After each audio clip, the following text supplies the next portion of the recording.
Good morning student. Last lecture में हम लोग ने स्टडी किया था कॉन्स्टिट्यूएंट्स ऑफ डिपॉजिटरी सिस्टम।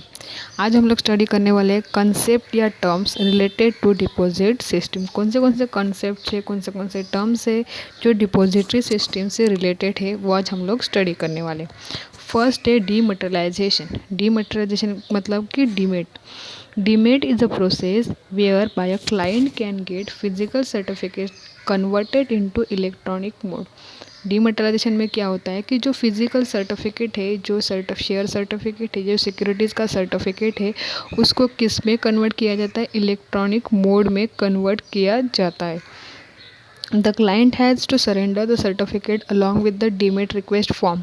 अभी जो क्लाइंट है, जो इन्वेस्टर्स है, उसको अपना जो भी फिजिकल फॉर्म में शेयर सर्टिफिकेट है वो किस में कन्वर्ट करना है?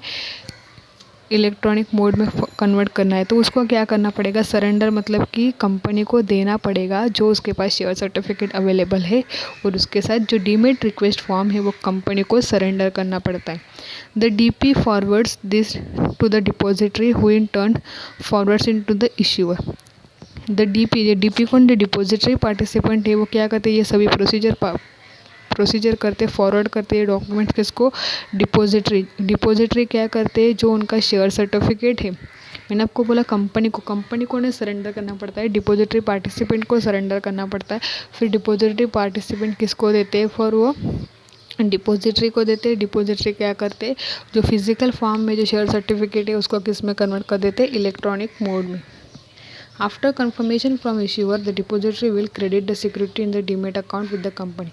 After confirmation किससे करना पड़ेगा? इश्यूअर मतलब कि कंपनी ने इश्यू किया, तो कंपनी से कंफर्मेशन होने के बाद डिपॉजिटरी क्या करते हैं? क्रेडिट मतलब उसके अकाउंट में वो, हम लोग बोलते हैं कि उसके अकाउंट में वो डालते हैं। वो क्या डालेंगे? Securities in demat account with the DP.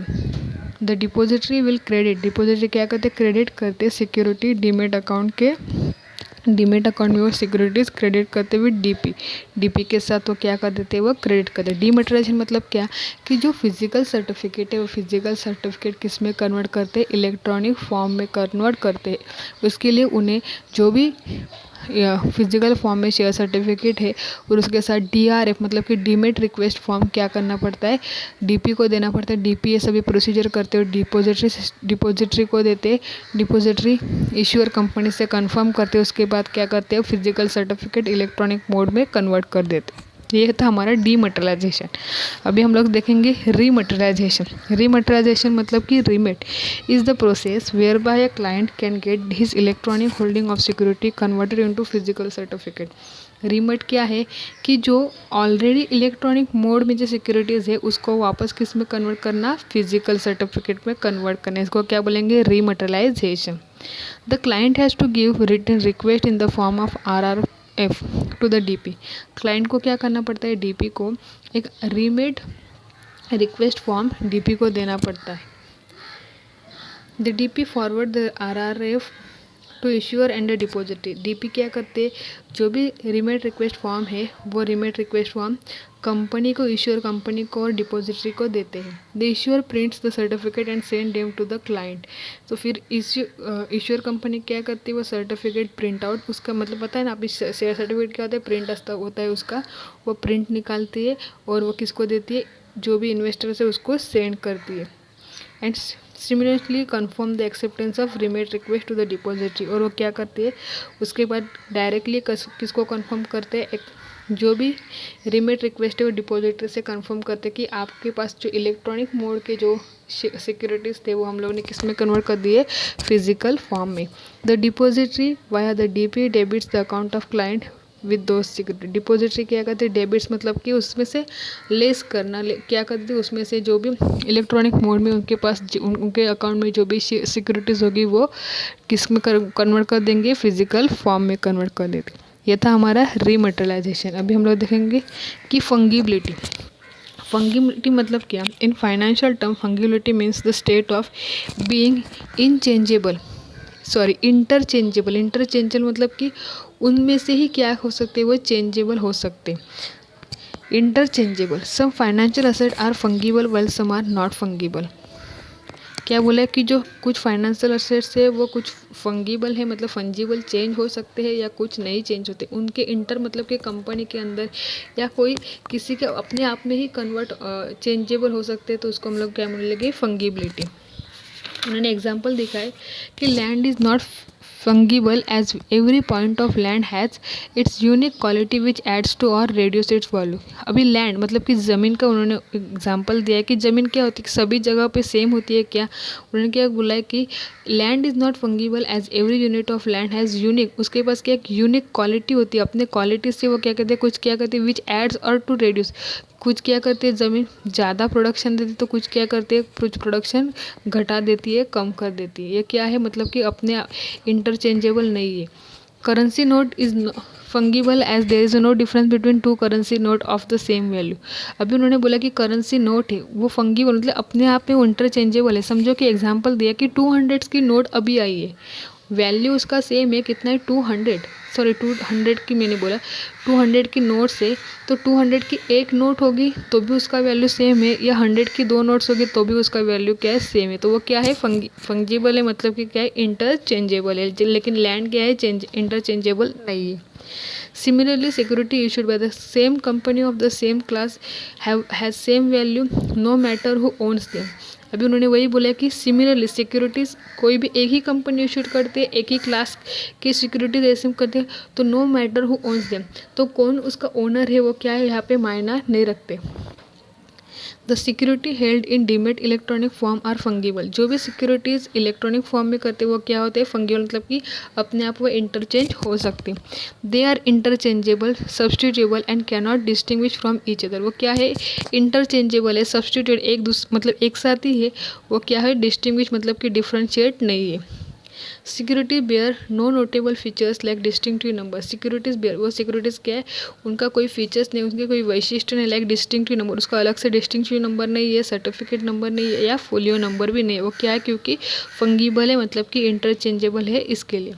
उसका फोर्थ पॉइंट है इंटरनेशनल सिक्योरिटी आइडेंटिफिकेशन नंबर। उसका शॉर्ट फॉर्म है ISIN, international securities identification number. International मतलब कि अंतर्राष्ट्रीय। It is a code that uniquely identify specific securities issue. ये क्या है, कोड है, यूनिकली क्या आइडेंटिफाई करता है, स्पेसिफिक एक टाइप की सिक्योरिटी क्या करते हैं, वो इशू करते। ISN in any country are allotted to by the country NNS। क्या बोले, ISN क्या है, कंट्री अलाउड करती, तो कंट्री क्या करती है, ISN नंबर किसी को अलॉट करती है, किसके लिए, NNA मतलब कि नेशनल नंबरिंग एजेंसी को क्या करते, अलॉट करती है। ISN is a standard numbering system which is accepted globally. ISN क्या एक स्टैंडर्ड नंबरिंग सिस्टम है, वो क्या एक्सेप्ट करती है, ग्लोबली एक्सेप्ट करती है। The international organization of standardization currently defines ISN structure. उन्हें क्या बोले, इंटरनेशनल ऑर्गेनाइजेशन अंतर्राष्ट्रीय संगठना है ऑफ स्टैंडर्डाइजेशन की, करंटली डिफाइन क्या करती है, ISN स्ट्रक्चर को डिफाइन करती है। In India issuing ISN to security is assign by SEBI to NSDL। SEBI work as a NNA India. India में जो भी issuing ISN to securities assign किसके द्वारा किया जाता है, सेबी के द्वारा किया जाता है, और टू NSDL मतलब कि हम लोग को नेशनल सिक्योरिटीज़ जो भी डीलिंग सिस्टम है, NSDL का हम लोग को बाद में स्टडी करना है। नेशनल सिक्योरिटी डिपॉजिटरी लिमिटेड है, उसको वो क्या कर देते हैं, SEBI works as a NNA India कर देते हैं। In India issuing ISN to securities assign by SEBI. SEBI के द्वारा साइन की जाती है, किसको दिया जाता है, NSDL को, national service depository limited. SEBI work as a NNA India. SEBI क्या करते हैं, उसका वर्क नेशनल नंबरिंग एजेंसी का काम करती है। For government security allotment of ISN is done by the RBI। जो भी गवर्नमेंट सिक्योरिटी है उस अलॉटेड करने के लिए उसका ISN का काम कौन करती है, RBI करती है। ISN consist of 12 digit alpha numeric code which is divided into 3 parts. उन्होंने क्या बोला कि जो भी ISN का नंबर है वो नंबर ऐसा कोई भी सिंपल नंबर नहीं, वो नंबर क्या है, कंसिस्ट 12 डिजिट, वो 12 डिजिट नंबर है, अल्फा न्यूमेरिक कोड है, उसका अल्फा न्यूमेरिक कोड है, वो किसमें 3 पार्ट्स में डिवाइड किया हुआ है। The company has to apply for ISN for security without with documents like prospectus. Company को ISN के लिए अप्लाई करना होगा, उनके सिक्योरिटी के लिए तो डॉक्यूमेंट्स देना पड़ता है, जैसे कि हम लोग प्रॉस्पेक्टस देते हैं वैसे ISN पाने के लिए भी उनको कंपनी को क्या करना पड़ता है, प्रॉस्पेक्टस जैसे डॉक्यूमेंट सबमिट करना पड़ता है, सबमिट करके अप्लाई करना पड़ता है। अभी यहाँ पे एडिशनल इन्फॉर्मेशन दी है, तो वो एडिशनल इन्फॉर्मेशन का ISN उसका नंबर कैसे डिवाइडेशन किया है कि कौन से उसमें अल्फ़ा न्यूमेरिक कोड है, वो आपको स्टडी करना है। उसके बाद जो है फंक्शनिंग ऑफ डिपॉजिटरी सिस्टम है। फंक्शनिंग ऑफ डिपॉजिटरी सिस्टम ये आपके जो गवर्नमेंट ने 25% सिलेबस लेस किया है उसमें से है, तो आपको ये क्या करना है, सेल्फ स्टडी करना है। अब इस लेसन का लास्ट पार्ट बचा है डिपॉजिटरीज इन इंडिया। हमारे इंडिया में 2 डिपॉजिटरीज है, NSDL and CSDL। The Depository Act of 1996 paved the way of establishment of depositories in India. There are 2 depositories which exist in India. India में 2 depositories है, कौन से NSDL and CDS है। NSDL national security depository limited, it is the first and largest depository in India, establish in November 1996। जो भी NSDL है, national security depository limited, वो first and largest क्या है, डिपॉजिटरी इंडिया में है। वो कहाँ पे एस्टेब्लिश हुई है, नवंबर 1996 को। It is promoted by IDBI। उसको प्रमोटेड मतलब कि सपोर्ट कौन कौन करते हैं, IDBI, unit trust of India and national stock exchange. NSDL has its headquarters in Mumbai. NSDL का हेडक्वार्टर्स कहाँ पे, मुंबई में है। NSDL is a public limited company registered under the companies act. NSDL क्या एक पब्लिक लिमिटेड कंपनी है, वो कहाँ पे रजिस्टर की गई है, कंपनीज एक्ट के द्वारा वो रजिस्टर की गई है। NSDL provides various services to investor and other players in the capital market like stock exchange, bank issuer, clearing members etc. NSDL बहुत सारे सर्विसेज प्रोवाइड करते हैं अपने इन्वेस्टर को, like other players in the capital market like stock exchange, bank issuer and clearing members etc. Last point है इसका, it render services like account maintenance, dematerialisation and rematerialisation, settlement of trade through market transfer and off market transfer, nomination, transmission, distribution of non-cash corporate action, dividend distribution, facility of freezing or locking of investors account, investor grievances etc. वो क्या बोले, render services like account maintenance. ये कौन सी services provide करते हैं, like account maintenance, account का maintenance करना, dematerialisation मतलब कि इलेक्ट्रॉनिक फॉर्म में कन्वर्ट करना, एंड रीमटेरियलाइजेशन मतलब कि वापस उसको फिजिकल फॉर्म में कन्वर्ट करना, of trade through market transfer, जो भी मार्केट से transfer, end of market transfer, nomination, transmission, distribution, ये सभी काम कौन करते हैं, NSDL करते हैं अपने इन्वेस्टर के लिए। अभी लास्ट है CDSL, the central depository services limited. जो NSDL वो नेशनल लेवल के ऊपर होता है, CDSL सेंट्रल लेवल के ऊपर। CDSL began in the operation in February 1999. It was promoted by Bombay Stock Exchange jointly with the several banks. CDSL कभी start हुई है, February 1999, और वो उसको प्रमोट कौन करता है, Bombay stock exchange jointly with several bank. Joint Bombay stock exchange by several bank के द्वारा वो क्या कौन उसको प्रमोट करता है, CDSL को। It has it headquarters in Mumbai, इसका भी हेडक्वार्टर्स कहाँ पे, मुंबई में है। CDSL has a wide DP network and offer the demat services similar to NSDL across the country. CDSL has wide DP network, उसका क्या है, DP नेटवर्क वाइड है, बहुत ज़्यादा है, and offers the demat services, और वो क्या ऑफर करते हैं, डीमेट सर्विसेज ऑफर करते हैं, similarly to NSDL across the country. NSDL पूरे कंट्री में वो उसका काम करते। Both these institutions have played a tremendous role in success of depository system in India. ये जो भी इंस्टीट्यूशन है उसका जो भी काम है वो उसका रोल है वो बहुत अच्छी तरह से और इम्पोर्टेंटली करते हैं इंडिया में। यहाँ पे आपका ये लेसन ख़त्म होता है। आपको नीचे दिए गए डिस्टिंग्विश बिटवीन दिया है डीमटेरियलाइजेशन एंड रीमटेरियलाइजेशन। उसका मीनिंग है, डीमटेरियलाइजेशन स्टडी करेंगे पहला, process of converting physical certificate of security into electronic form. तो रीमटेरियलाइजेशन में बोला है it is the process of conversion of electronic form of securities into physical form. Rematerialisation में जो भी इलेक्ट्रॉनिक फॉर्म में जो सिक्योरिटीज़ होते हैं वो फिजिकल फॉर्म में कन्वर्ट किए जाते हैं। conversion is second point. Here the paper form of security is converted into digitally electronic held security.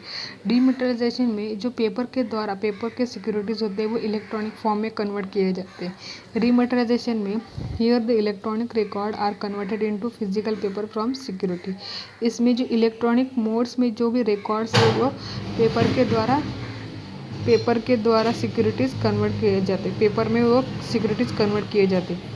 यहाँ पे कौन सा फॉर्म यूज़ करते हैं डीमटेरियलाइजेशन में? It uses DRF dematerialisation request form from investor to the DP. और rematerialisation के लिए it uses RRF rematerialisation request form from investor to the DP. Sequence this is an initial process. It is a primary and principal function of the depository.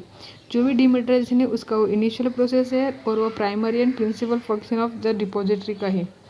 This is reverse process. ये क्या है? एक reverse process है. Rematerialisation क्या है? Reverse process है. It is a secondary and supporting function of depository.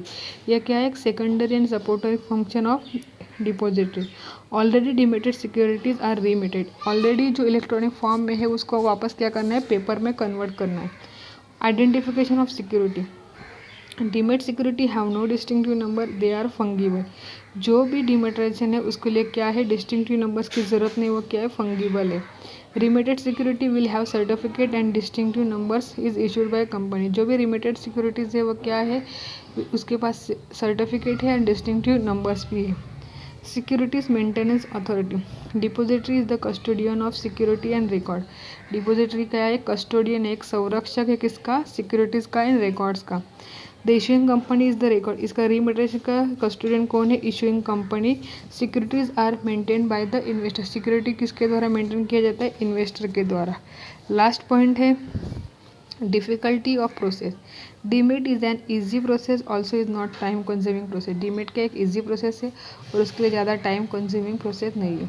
रीमेट is not only time consuming but also complex process. रीमेट क्या है? टाइम कंज्यूमिंग नहीं है बट लेकिन क्या है? कॉम्प्लेक्स प्रोसेस है. यहाँ पे आपका ये लेसन ख़त्म होता है. नेक्स्ट लेक्चर में हम लोग न्यू टॉपिक स्टार्ट करने वाले हैं. Thank you.